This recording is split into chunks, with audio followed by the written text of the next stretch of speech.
Hi everyone, I'm Suyuk from WhatsApp Solution, and in this video, I will show you how to hide online status on WhatsApp iPhone.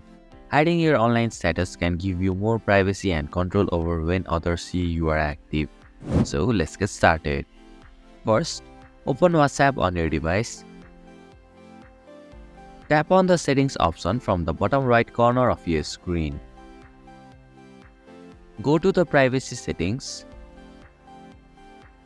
Here you can see the last seen and online option. Tap on it.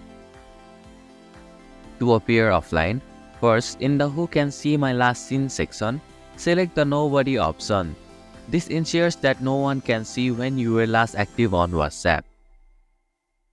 Then, tap on the Same as Last Seen option from the Who Can See I'm Online section. This will make sure your online status is hidden just like your last seen status. And this is how you can hide online status on WhatsApp iPhone. Thank you for watching WhatsApp Solution. Hope this video was helpful. If it was, then hit the like button and comment down if you have any questions or feedback.